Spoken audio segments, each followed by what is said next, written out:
gosh, here we are at another coin show. It's always exciting to be here and talk to folks. We're going to talk with a cool coin segment. Once again, we're doing our best to promote coin collecting in the hobby of numismatics. And you probably have some cool Colorado items. Can you show me these? Sure, we have lots of neat Colorado pieces. This is one of my favorite coins Colorado ever made. It was the 1933 Century of Progress piece that was taken to the World's Fair and sold as a Colorado silver promotion for our mining industry. One of my favorite pieces. It gets a little expensive in higher grade. There's some examples of them.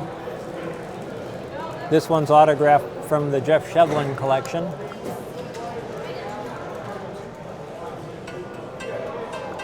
And then some super high grade MS66 examples. And why would a person want to have an MS66? That's just a more desirable grade, harder to find, very pretty when they get that high grade. This is a nice Pedley-Ryan piece. Here's some examples of them, you know, in different grades. Is something Pedley-Ryan created when? The Pedley-Ryan pieces were from 1933. They were a private issue piece. One of the very early Colorado silver rounds. They're sought after. They're rather hard to find.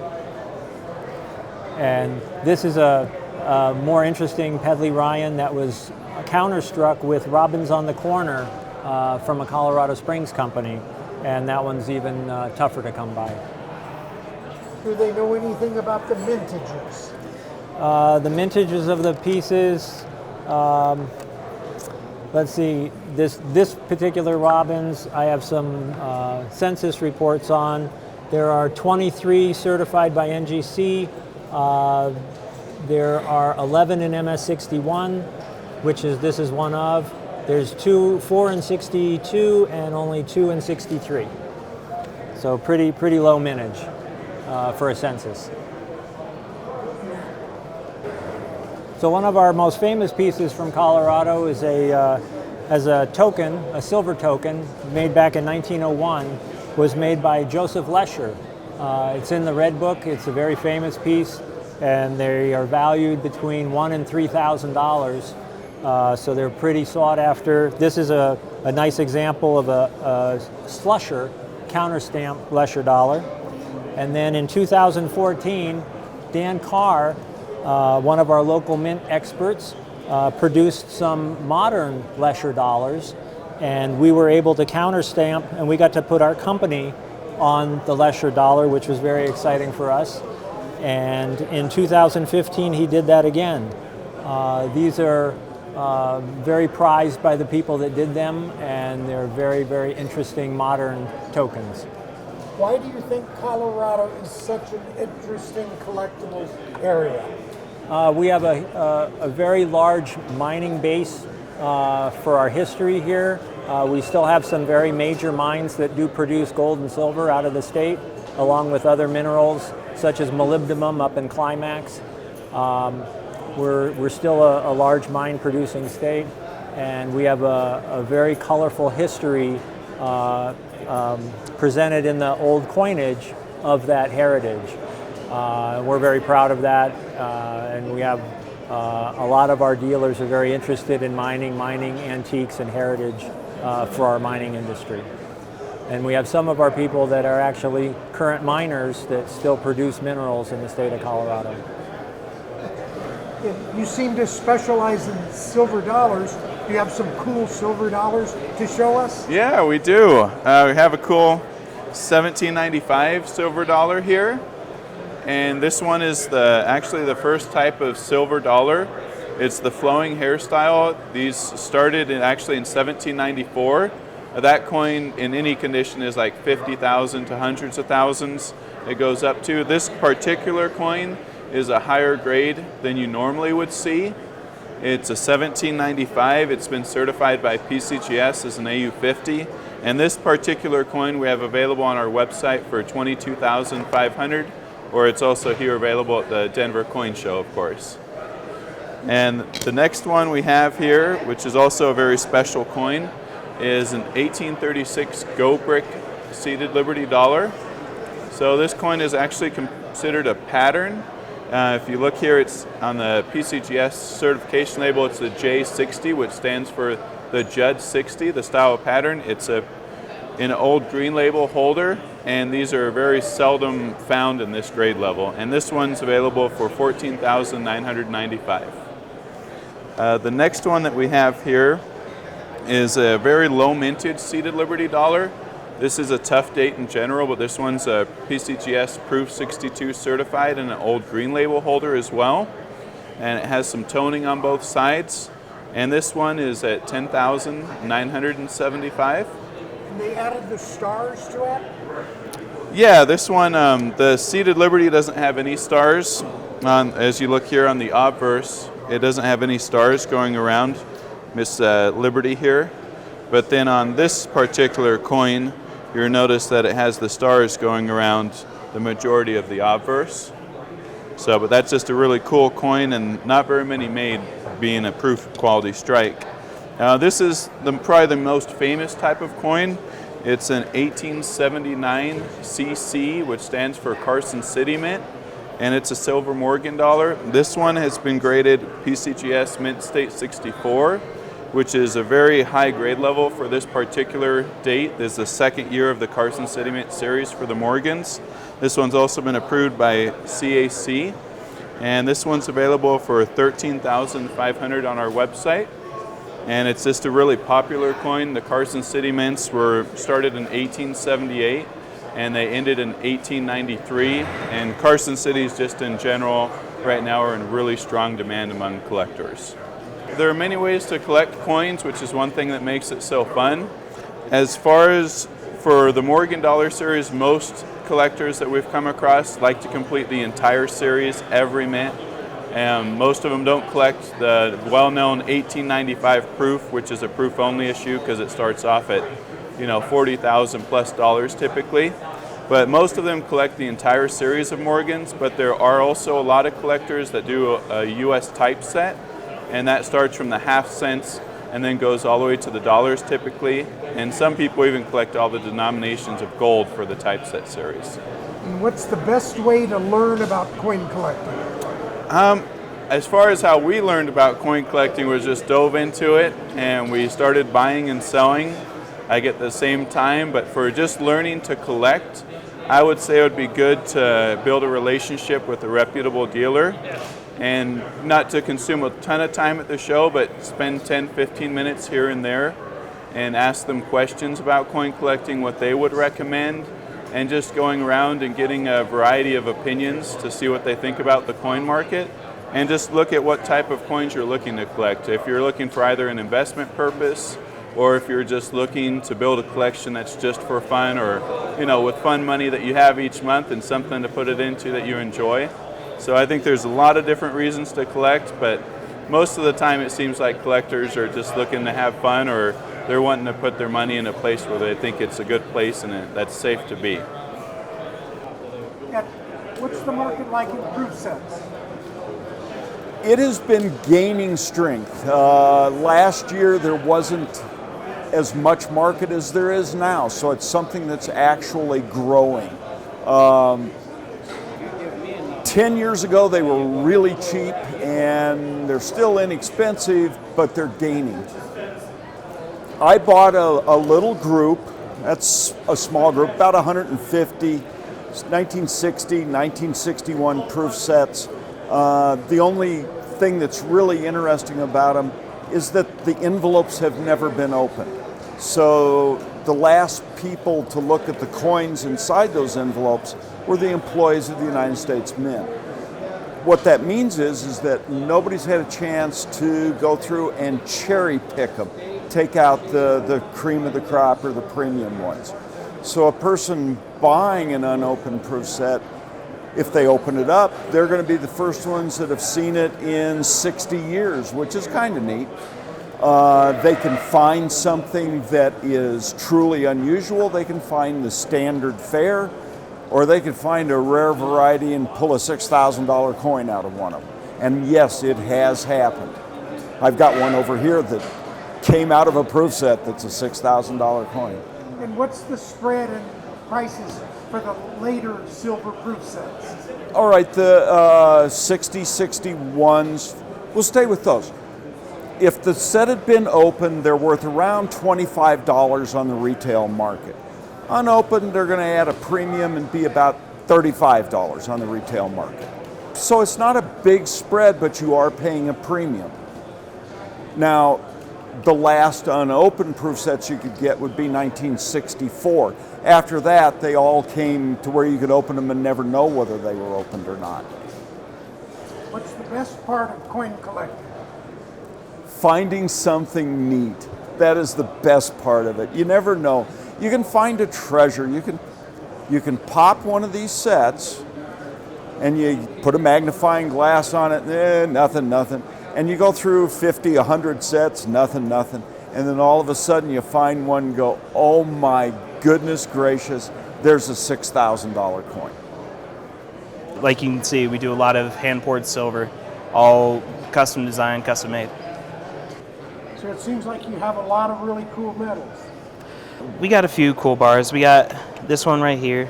This is our, flip it over, Wicked Sick Relics line. Again, our skeleton captain here, let me turn it for you. Down here we have our anchor. We got cannons, we got all sorts of stuff. We do mostly pirate designs. Pretty much everything is pirate related. Right here, more pirate captains. We got the double pistol right here, double packer. This is actually a take on Blackbeard's flag right here. It's a flag that he actually flew himself. We have a similar design further down. Multiple pistols. This is the actual definition of mutiny on the bar. We have the Celtic designs here. We got pirate ships. Another take on Blackbeard's flag. This says no mercy, no quarter, because, I mean, he didn't show mercy. You either surrendered or you died. Further down, these are another compass with red eyes. Over here, we got, these are kind of like serpents right here. This is a mermaid. Similar design over here. These are sun gods. These are actually some of our best-selling designs. These are quarter ounces. Right here, we have our little pirate monkey right here. Black flag. Right here are our originals. This is the original design, first design we ever did. And further down, more takes on the Blackbeard's flag right here, which he flew a lot of different flags. And we have some of the designs we saw a little earlier right here. A little further over, we got the ship's wheel. We got the Wicked Sick Relics again. And right here, one of my favorites is the 10-ounce mermaid. It's a pretty cool bar.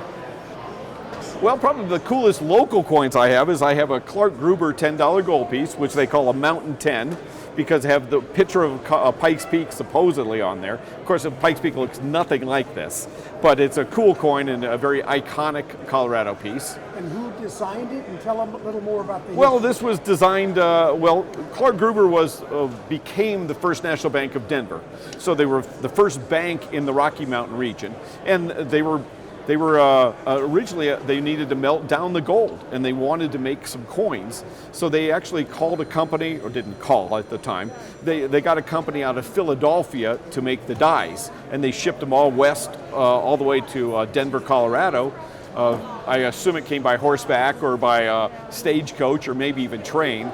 But they ordered the dies, but the people that designed them had no idea what Pike's Peak looked like. So they made this mountain that looks like a volcano, and they got it here, and they look like it takes months to get it there. So they had to go with it, and it says Pike's Peak Gold, even though Pike's Peak is a good hour south of Denver. But Pike's Peak is what everybody knew about. That was the iconic landmark So they shipped the dies to Colorado. They made the coins, and then the next year they made them with more of a federal issue look that has a Liberty head that says Clyde Gruber. They only made them for 2 years, 2.5, 5, 10, and $20 gold pieces. This is the 10. They made a 20, but it's the price of my house. So the 2.5, 5, and 10, both on 1860 and 61, are reasonably affordable. Like this coin is just south of $20,000, so it gets a little bit pricey. Next, I have a Lesher Dollar, which Lesher Dollars were manufactured, well, they were used in Victor and Cripple Creek, mainly in the mountains, but they were actually made by Denver Novelty Works here in the Denver area. But these are octagonal coins. Joseph Lesher made these things out of silver, and they were supposed to circulate as $1. Well, the U.S. government doesn't like everybody making their own coins. There's a little laws against, they don't like competition. They really don't like that. So he produced these in 1900, 1901. And there's probably 10 different styles of these. Most of them have individual merchants' names on them, whether it's Grand Junction, Colorado, Cripple Creek, Victor, even there's one out of Nebraska, Nelson and Company. So they were regional coins, only circulated for a couple years until the U.S. government basically shut them down and said, you can't make these anymore. And these start out from anywhere from probably $2,000 to $10,000, and they are in the Red Book. So they're not an official U.S. coin, but they are a coin that did circulate. So that's kind of what the Red Book puts as. They won't put it in there if it didn't truly circulate, and these did circulate in the Rocky Mountain region. Another Colorado piece is the Century of Progress World's Fair, 1933. They made a whole series of 1 ounce silver pieces. I believe this is the type 4.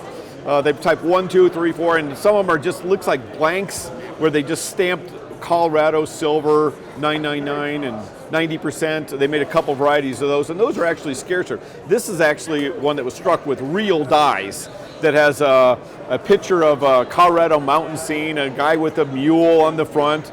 It says, use silver to restore prosperity, because Colorado at the time in 1933 was a silver mining state. We produced a bunch of these at the World's Fair in Chicago and sold them. I don't know what the issue price was, but nowadays these are very popular, very collectible, and very affordable. They're just a few $100s for these.